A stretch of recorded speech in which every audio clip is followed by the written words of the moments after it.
ಸ್ನೇಹಿತರೆ ನಮಸ್ಕಾರ. ನಾನು ನಿಮ್ಮ ಮಹೇಶ್.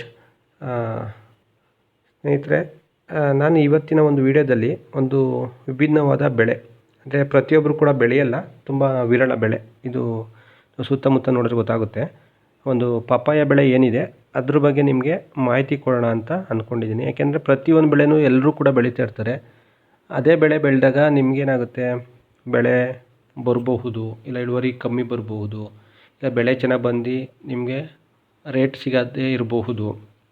ಈ ಥರ ಎಲ್ಲರೂ ಬೆಳೆ ಬೆಳೆದಾಗ ಅದಕ್ಕೆ ಒಂದು ಸ್ವಲ್ಪ ಡಿಮ್ಯಾಂಡ್ ಕಮ್ಮಿ ಇರುತ್ತೆ. ಹಾಗಾಗಿ ಯಾರೆಲ್ಲ ಬೆಳೆನ ಬೆಳೆಯಲ್ಲ ಅಂಥ ಒಂದು ಕೃಷಿ ಮಾಡಿದಾಗ, ವಿಭಿನ್ನವಾದ ಒಂದು ಕೃಷಿನ ನೀವು ಸೆಲೆಕ್ಟ್ ಮಾಡಿಕೊಂಡಾಗ 100% ಒಳ್ಳೆ ಬೆಳೆ ಬಂತು, ಒಳ್ಳೆ ಇಳುವರಿ ಬಂತು ಅಂದರೆ ನಿಮಗೆ ಒಳ್ಳೆ ರೇಟು ಕೂಡ ಸಿಗೋ ಚಾನ್ಸಸ್ ಜಾಸ್ತಿ ಇರುತ್ತೆ. ಹಾಗಾಗಿ ಒಂದು ಪಪ್ಪಾಯ ಬೆಳೆ ಬಗ್ಗೆ ನಿಮಗೆ ಮೊದಲಿಂದ ಕೊನೆವರೆಗೆ ಒಂದು ಸ್ವಲ್ಪ ಮಾಹಿತಿ ಕೊಡ್ತೀನಿ. ಕೆಲವೊಂದು ಕ್ವಶನ್ಗಳು ಸಾಮಾನ್ಯವಾಗಿ ರೈತರುಗಳಲ್ಲಿ ಏನೆಲ್ಲ ಬರುತ್ತೆ ಅನ್ನೋ ಕ್ವಶನ್ ಕೂಡ ಹೇಳಿ, ಅದಕ್ಕೆ ಆನ್ಸರ್ ಕೂಡ ನಾನೇ ನಿಮ್ಗೆ ಹೇಳ್ತೀನಿ. ಹಾಗಾಗಿ ಈ ವಿಡಿಯೋನ ಕೊನೆವರೆಗೂ ನೋಡಿದ್ರೆ 100% ನಿಮಗೆ ಮಾಹಿತಿ ಸಿಗುತ್ತೆ. ಅದಾದಮೇಲೂ ಕೂಡ ಕೆಲವು ಡೌಟ್ಸ್ ಇದ್ದರೆ ನೀವು ಕಮೆಂಟಲ್ಲಿ ತಿಳಿಸ್ಬೋದು. ಹಾಗಾಗಿ ನನ್ನ ಚಾನಲ್ಗೆ ಇಲ್ಲಿವರೆಗೆ ಯಾರೆಲ್ಲ ಸಬ್ಸ್ಕ್ರೈಬ್ ಮಾಡಿಲ್ಲ, ಸಬ್ಸ್ಕ್ರೈಬ್ ಮಾಡ್ಕೊಳ್ಳಿ. ಸಾಕಷ್ಟು ವೀಡಿಯೋಸ್ಗಳು ಕೃಷಿ ಬಗ್ಗೆ ಹಾಕಿದ್ದೇನೆ, ನೋಡಿ. ಅದರಲ್ಲಿ ಇನ್ನೂ ಏನಾದ್ರು ನಿಮಗೆ ಡೌಟ್ಸ್ ಇದ್ದರೆ ಕಮೆಂಟಲ್ಲಿ ಕೂಡ ತಿಳಿಸ್ಬೋದು. ಸರಿ ಸ್ನೇಹಿತರೆ, ಇನ್ನು ತಡ ಮಾಡೋದು ಬೇಡ, ವಿಡಿಯೋನ ಸ್ಟಾರ್ಟ್ ಮಾಡೋಣ. ಸ್ನೇಹಿತರೆ, ಇವತ್ತು ಟಾಪಿಕ್ ಬಂದು ಪಪ್ಪಾಯ ಬೆಳೆ ಬಗ್ಗೆ. ನೋಡಿ, ಒಬ್ಬ ರೈತರನ್ನ ಭೇಟಿ ಮಾಡಿರ್ತೀನಿ. ಅವರು ನನಗೆ ಕೇಳೋಂಥ ಕ್ವಶನ್ನು. ರೈತ ಮಾತಾಡ್ತಾರೆ. ನಮಸ್ಕಾರ ಸರ್, ಇತ್ತೀಚೆಗೆ ಪಪ್ಪಾಯ ಬೆಳೆ ಬಗ್ಗೆ ಚೆನ್ನಾಗಿ ಕೇಳ್ತಾ ಇದ್ದೀನಿ. ಇದನ್ನು ನಮ್ಮ ಹತ್ತಿರದ ಊರಲ್ಲೂ ಕೆಲವರು ಶುರು ಮಾಡಿದ್ದಾರೆ. ತಾನೇನು ಇದ್ರ ಬಗ್ಗೆ ವಿವರವಾಗಿ ಹೇಳ್ತೀರಾ? ಆವಾಗ ನಾನು ಹೇಳ್ತೀನಿ, ಹೌದಣ್ಣ, ಪಪ್ಪಾಯ ಒಂದು ಸುಲಭದಾಯಕ ಹಣ್ಣು ಬೆಳೆ. ಸರಿಯಾಗಿ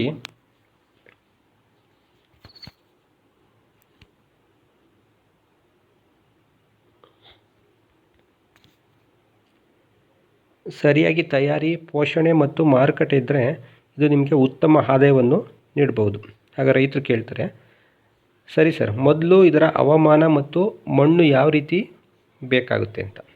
ಆಗ ನಾನು ಹೇಳ್ತೀನಿ, ಪಪ್ಪಾಯ ಬೆಳೆಗೆ ಮಧ್ಯಮ ಉಷ್ಣತೆಯ ವಾತಾವರಣ ಬೇಕಣ್ಣ. ಹೆಚ್ಚು ಚಳಿ ಅಥವಾ ಹೆಚ್ಚು ಮಳೆ ಬೇಡ. ಮಣ್ಣು ನನಗೆ ಜಾಸ್ತಿ ನೀರಿಲ್ಲದೆ ಇರೋಂಥ ಜಾಗ ಬೇಕಾಗುತ್ತೆ. ಇಳಿಜಾರು ಮಣ್ಣು ಅಥವಾ ಹಿಮ್ಮೇಳದ ಮಣ್ಣು ಒಳಿತು. pH ಮಟ್ಟ 6ರಿಂದ 6.5 ಇದ್ದರೆ ಇದು ತುಂಬ ಚೆನ್ನಾಗಿರುತ್ತೆ. ಆಗ ರೈತರು ಕೇಳ್ತಾರೆ, ಹೌದಾ ಸರ್, ನಾಟಿ ಮಾಡೋದು ಹೇಗೆ? ಅವಾಗ ನಾನು ಹೇಳ್ತೀನಿ, ಮೊದಲಿಗೆ ನೆಲವನ್ನು ಉಳುಮೆ ಮಾಡ್ಕೋಬೇಕು. ಹುಳು ಗೊಬ್ಬರ ಮಿಶ್ರಣ ಮಾಡಿ 6ರಿಂದ 6 ಅಡಿ ಅಥವಾ 7ರಿಂದ 7 ಅಡಿಗೆ ಅಂತರದಲ್ಲಿ ತಳಿಗಳನ್ನು ನಾಟಿ ಮಾಡ್ಬೋದು. ಪ್ರತಿಯೊಂದು ಗಿಡಕ್ಕೂ ಒಬ್ಬ ವ್ಯಕ್ತಿ ಓಡಾಡೋಷ್ಟು, ಬಿಡಿಸೋಷ್ಟು ಜಾಗ ಇಡ್ತೀರಿ, ಅಂದರೆ ಬೆಳೆಯಲು ಸ್ಪೇಸ್ ಬೇಕಾಗುತ್ತೆ. ಆಗ ರೈತ ಹೇಳ್ತಾರೆ, ಸರ್, ತಳಿ ಯಾವುದು ಉತ್ತಮ? ಓಕೆ, ನಾನು ಹೇಳ್ತೀನಿ, ಹೈಬ್ರಿಡ್ ತಳಿ ತಗೊಳ್ಳೋಣ. ಉದಾಹರಣೆಗೆ ತೈವಾನ್ ರೆಡ್ ಲೇಡಿ ತುಂಬ ಜನಪ್ರಿಯ ಆಗಿರೋಂಥದ್ದು. ಇತರ ತಳಿಗಳು ಇದೆ, ಸೂರ್ಯ, CO2 ಇತ್ಯಾದಿ ಕೂಡ ಸಿಗುತ್ತೆ.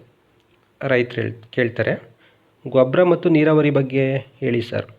ಆವಾಗ ಅದಕ್ಕೆ ಹೇಳ್ತೀನಿ ನಾನು, ಪ್ರತಿ ಗಿಡಕ್ಕೂ ಸುಮಾರು 10 ಕಿಲೋ ಹುಳಿ ಗೊಬ್ಬರ ನಾಟಿ ಸಮಯದಲ್ಲಿ ಹಾಕಿ. ನಂತರ ತಿಂಗಳಿಗೆ 1 ಬಾರಿ NPK ಗೊಬ್ಬರ ಹಾಕಿ. ನೀರಾವರಿಗಾಗಿ ಡ್ರಿಪ್ ಸಿಸ್ಟಮ್ ಇದ್ದರೆ ತುಂಬ ಒಳ್ಳೆಯದು. ಬಿಸಿಲಿರೋಂಥ ದಿನಗಳಲ್ಲಿ 3ರಿಂದ 4 ದಿನಕ್ಕೆ ಒಮ್ಮೆ ನೀವು ನೀರು ಕೊಡಬೇಕಾಗುತ್ತೆ. ರೈತ, ರೋಗಗಳು ಬರುತ್ತಾ ಸರ್ ಇದಕ್ಕೆ ಬೆಳೆಗುವೆ ಅಂತ ಕೇಳ್ತಾರೆ. ಅವಾಗ ನಾನು ಹೇಳ್ತೀನಿ, ಬರುತ್ತೆ ಅಣ್ಣ. ರಿಂಗ್ ಸ್ಪಾಟ್ ಅಂತ ಬರುತ್ತೆ, ಪೌಡ್ರಿ ಮಿಲ್ಡ್ ಅಂತ ಬರುತ್ತೆ. ಹಣ್ಣುಗಳು ಬೆಳೆದೇ ಬಿಳಿ ಆಗೋಂಥದ್ದು ಇತ್ಯಾದಿ ಸಮಸ್ಯೆಗಳು ಕೂಡ ಬರುತ್ತೆ. ಆದರೆ ನಿಯಮಿತವಾಗಿ ಸ್ಪ್ರೇ ಮಾಡಿದ್ರೆ ತಡಿಬೋದು ಇದನ್ನೆಲ್ಲ. ಇದಕ್ಕೆಲ್ಲ ನಿಮಗೆ ನೀಮ್ ಆಯಿಲು ಮತ್ತು ಜೈವಿಕ ಕೀಟನಾಶಕ ಎಲ್ಲ ಕೂಡ ಬಳಸ್ಬೋದು. ರೈತ ಕೇಳ್ತಾರೆ, ಕೊಯ್ಲು ಎಷ್ಟು ತಿಂಗಳಿಗೆ ಆಗುತ್ತೆ? ನಾನು ಹೇಳ್ತೀನಿ, 8ರಿಂದ 10 ತಿಂಗಳಿಗೆ ಮೊದಲಣ್ಣು ಬರೋಕ್ಕೆ ಶುರುವಾಗುತ್ತೆ. ಮೊದಲ ವರ್ಷದ ಕೊಯ್ಲು ಬಹುಪಾಲು ಲಾಭದಾಯಕವಾಗಿರುತ್ತೆ. ಒಳ್ಳೆಯ ನಿರ್ವಹಣೆ ಇದ್ದರೆ, ಚೆನ್ನಾಗಿ ನೀವು ಮೇಂಟೈನ್ ಮಾಡಿದ್ದೀರ ಗಿಡ ಅಂದರೆ 50ರಿಂದ 60 ಹಣ್ಣು ಒಂದು ಗಿಡದಲ್ಲಿ ನೀವು ಇಳುವರಿ ತೆಗಿಬೋದು. ರೈತ ಕೇಳ್ತಾರೆ, ಮಾರ್ಕೆಟಿಂಗ್ ಹೇಗೆ ಮಾಡೋದು? ಅವಾಗ ನಾನು ಹೇಳ್ತೇನೆ, ಮಾರುಕಟ್ಟೆಯಲ್ಲಿ ಬೇಡಿಕೆ ಚೆನ್ನಾಗಿಯೇ ಇದೆ ಹಣ್ಣುಗಳನ್ನು ನೇರವಾಗಿ ಮಾರುಕಟ್ಟೆ ಅಥವಾ ಜ್ಯೂಸ್ ಶಾಪ್ಗೆ ಮಾರ್ಬೋದು. ಜ್ಯೂಸ್ಗಳ ಶಾಪ್ಗೆಲ್ಲ ಮಾರ್ಬೋದು. ಜೊತೆಗೆ ಪ್ಯಾಕಿಂಗ್ ಮಾಡಿ ಸಿಕ್ಕಾಬಟ್ಟೆ ಮೌಲ್ಯವರ್ಧನೆ ಕೂಡ ಮಾಡ್ಬೋದು. ನಿಮಗೇನಾದ್ರು ಇನ್ನೂ ತುಂಬ ನಿಮ್ಮ ಒಂದು ಮಾರ್ಕೆಟ್ನ ಇಂಪ್ರೂವ್ಮೆಂಟ್ ಮಾಡಬೇಕು ಅಂದರೆ ಬೇಕಾದ್ರೆ ಪ್ಯಾಕ್ ಮಾಡಿ ನೀವು ಕೂಡ ಮಾರ್ಬೋದು. ರೈತ, ತುಂಬ ಉಪಯುಕ್ತ ಮಾಹಿತಿ, ಧನ್ಯವಾದಗಳು. ನೋಡಿ ಸ್ನೇಹಿತರೆ, ನೀವು ಈ ಪಪ್ಪಾಯ ಬೆಳೆಯೋರಿಂದ ಇಷ್ಟೆಲ್ಲ ಕೂಡ ಮಾಹಿತಿಗಳು ನಿಮ್ಗೆ ಸಿಕ್ಕಿದೆ ಅಂತ ಅಂದ್ಕೊಂಡಿದ್ದೀನಿ ನಾನು. ಹಾಗಿದ್ದರೆ ಯಾಕೆ ತಡ ಮಾಡ್ತೀರಾ? ಏಕೆಂದರೆ ಬೇರೆ ಬೇರೆ ಬೆಳೆಗಳು ಎಲ್ಲ ಹಾಕೋಂಥ ಬೆಳೆ, ಶುಂಠಿ ಇರ್ಬೋದು, ಹೊಗೆಸೊಪ್ಪು, ಜೋಳ, ಟೊಮೊಟೊ, ಚಿಲ್ಲಿ ಇವೆಲ್ಲ ಕಾಮನ್ನಾಗಿ ಬೆಳೀತಾ ಇರ್ತೀರ. ರಾಗಿ, ಭತ್ತ ಎಲ್ಲ ಕೂಡ ಬೆಳೀತಾ ಇರ್ತೀರ. ಅದ್ರ ಜೊತೆಗೆ ವಿಭಿನ್ನವಾದ ಒಂದು ಬೆಳೆನ ಬೆಳೆದಾಗ ಅದು, ಈಗ ನೋಡಿ ಪಪ್ಪಾಯ ಅಂದರೆ ಸುತ್ತಮುತ್ತ ನೋಡಿದ್ರೆ ತುಂಬ ರೇರು, ಯಾರೋ ಒಬ್ಬೊಬ್ರು ಹಾಕಿರ್ತಾರೆ, ಜಾಸ್ತಿ ಬೆಳೆನ ಬೆಳೆದಿರಲ್ಲ. ಹಾಗಾಗಿ ಇಂಥ ಬೆಳೆಗಳನ್ನ ಸೆಲೆಕ್ಟ್ ಮಾಡಿಕೊಂಡು ನೀವು ಅದನ್ನು ಕರೆಕ್ಟಾಗಿ ನಿರ್ವಹಣೆ ಮಾಡ್ತು ಅಂದರೆ ಖಂಡಿತ ಇದರಲ್ಲಿ ಒಳ್ಳೆ ಲಾಭನ ನೀವು ಪಡಿಬೋದು. ಒಳ್ಳೆ ಇಳುವರಿ ಬಂತು ಅಂದರೆ 100% ತೊಗೊತಾರೆ.